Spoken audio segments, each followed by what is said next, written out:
అందరికీ నమస్తే అండి. ఒక్కసారి కొన్ని ఫోటోలు చూడండి.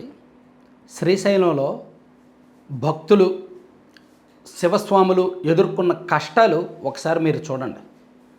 ఆ వీడియోలు కూడా చూడండి.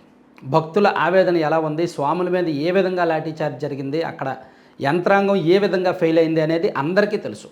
రాష్ట్రం అంతా కూడా చూసే ఉంటారు, ప్రతి మీడియా కూడా చూపించే ఉంటారు, ఎక్సెప్ట్ తెలుగుదేశం పార్టీ అనుకూల మీడియా తప్ప.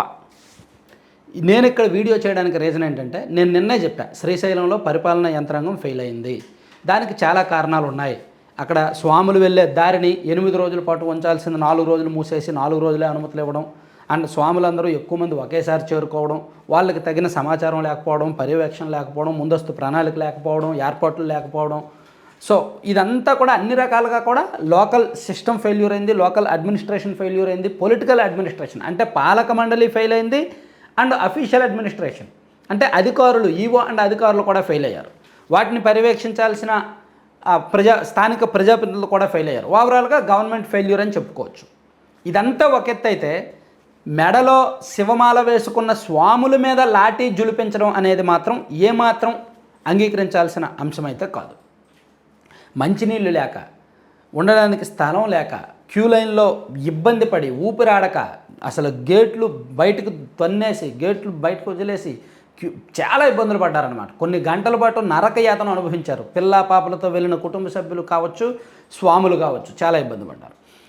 అయితే ఇంత కష్టాలు వచ్చాయి కదా. ఓకే, వైఎస్ఆర్ కాంగ్రెస్ పార్టీ మీడియాలో అంటే ఈ సాక్షి అండ్ అదర్ మీడియాస్లో దాన్ని హైలైట్ చేసి చూపిస్తారు, అక్కడ జరిగిన దానికంటే ఎక్కువ చేసి చూపిస్తారు. ఈనాడు వాళ్ళు ఏం చేయాలి? సాక్షి వలన వైసీపీకి ఏమీ యూజ్ లేదు. ఎందుకంటే వాళ్ళు అతిశయోక్తులు రాస్తారు, అబద్ధాలు రాస్తారు, ఉన్నదాన్ని ఎక్కువ చేసి రాస్తారు కాబట్టి. సో సాక్షిలాగానే ఈనాడు కూడా తయారైందేమో. సాక్షి సిగ్గు లజ్జ విలువలు అన్నీ వదిలేసినట్టే ఇంకా ఈనాడు కూడా సిగ్గు లజ్జ విలువలు అన్నీ వదిలేసినట్టు అనిపిస్తుంది నాకైతే.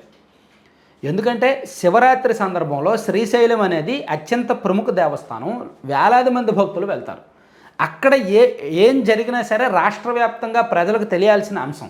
సో అక్కడ శివభక్తుల మీద లాఠీచార్జీ జరిగితే, భక్తులు పిల్ల పాపలతో అంతగా ఇబ్బందులు పడితే వార్త రాయరండి ఈనాడులో వార్త రాలా. నేను ఎత్తికా, శ్రీశైలంలో కిక్కిరిసిన భక్తులని ఒక వార్త రాశారు.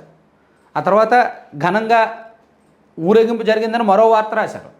మరోవైపు ఏర్పాట్లపై సమీక్షించిన ముఖ్యమంత్రి గారు అని మరో వార్త రాశారు. అంతే తప్ప భక్తులకు ఈ అసౌకర్యం కలిగింది, భక్తులు ఈ ఇబ్బందులు పడ్డారు, శివస్వాముల మీద ఈ లాఠీచార్జీ జరిగింది, సో ఇన్ని గంటల పాటు నరకయాతన అనుభవించారు అని ఈనాడులో రాయలేదు తెలుసా.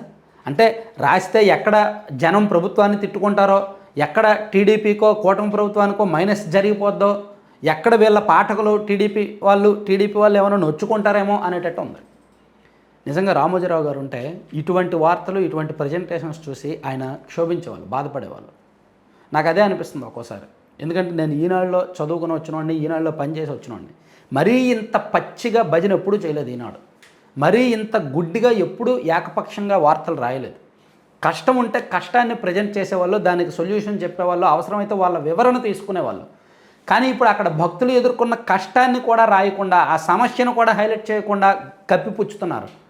కప్పిపుచ్చితే ఆగుద్దా? ఈనాడులో కానీ ఆంధ్రజ్యోతిలో కానీ వార్తలు రాయకపోతే ఆగుతాయా? టీడీపీ వాళ్ళే కాదు, వైసీపీ వాళ్ళే కాదు, సామాన్య భక్తులు అండ్ ఈవెన్ టీడీపీ వాళ్ళు కూడా శ్రీశైలంలో జరిగిన ఘటన పట్ల బాధపడుతున్నారు. అలా జరగకుండా ఉండాల్సిందనే చెప్తున్నారు. ఇదే వైసీపీ అధికారంలో ఉన్నప్పుడు శ్రీశైలంలో అలా జరిగితే ఈనాడులో బ్యానర్ వార్తలో వచ్చేది, టాప్ ఫస్ట్ పేజీలో. అట్లీస్ట్ ఇప్పుడు ఏదో ఒక పేజీలో వార్త రాయాల్సిందే. ఆ వార్త రాయలేస్తారు కదా, తిరిగి కిక్కిరిసిన భక్తులను రాశారు. ఓకే, నిజంగానే భక్తులు భారీగా వచ్చారు కాబట్టి రాయొచ్చు. భక్తులకు ఎదురైన అసౌకర్యాలు రాయాలిగా, అక్కడ జరిగిన గొడవ రాయాలిగా, అక్కడ జరిగిన తోపులాట రాయాలిగా, అక్కడ జరిగిన లాఠీచార్జ్ రాయాలిగా. సో అంత కళ్ళు మూసుకుపోయింది. అంటే నాకు తెలిసి సాక్షి ఎలాగైతే అన్నీ వదిలేశారో ఈనాడు కూడా ఇంకా అలాగే వదిలేసిందనే అనిపిస్తుంది నాకైతే. ఇంతకుముందు ఈనాడు అలా ఉండేది కాదు. ఈవెన్ కూటమి ప్రభుత్వం అధికారంలోకి వచ్చిన తర్వాతే ఈనాడు ఇంకా బక్కబోర్లా తెరిచేసింది, ఇంకా కంప్లీట్ భజన పత్రికగా మారిపోయింది. ఇంకా ఈనాడుని ఎవరు చదవకపోయినా పర్లా నాకు తెలిసినంతవరకు. ఎందుకంటే ఇంత ఏకపక్షంగా ఉన్నప్పుడు, ఇంత పార్షియల్ న్యూస్ ప్రజెంటేషన్స్ ఉన్నప్పుడు చదవకపోయినా పర్వాలేదు. ఇన్నాళ్ళు అట్లీస్ట్ ఆ న్యూట్రల్ వర్గాలకు కాస్త కనెక్ట్ అయ్యే వార్తలు ఈనాడులో వస్తాయి, ప్రభుత్వం చేసే తప్పులను కూడా బ్యాలెన్స్ చేసి రాస్తారు, ప్రజల పక్షాన ఉంటారు అనుకునేవాడిని. కానీ ఈరోజు చూసిన తర్వాత, ఈ మధ్య వస్తున్న వార్తలు చూసిన తర్వాత మాత్రం ఇంకా అనవసరమనే అనిపిస్తుంది అనమాట. మేబీ నేను ఈ వీడియో చేసినందుకు తెలుగుదేశం పార్టీ అనుకూల యూట్యూబ్ ఛానల్ వల్ల నా మీద దండెత్తిపోయొచ్చు, దుమ్మెత్తిపోయొచ్చు, నన్ను తిట్టుకోవచ్చు, నా మీద కౌంటర్గా ఎన్నో వీడియోలు చేయొచ్చు. కానీ నిజం ఖచ్చితంగా మాట్లాడాలి. సమస్య వచ్చినప్పుడు, కష్టం వచ్చినప్పుడు ప్రజల తరపున మాట్లాడాలి.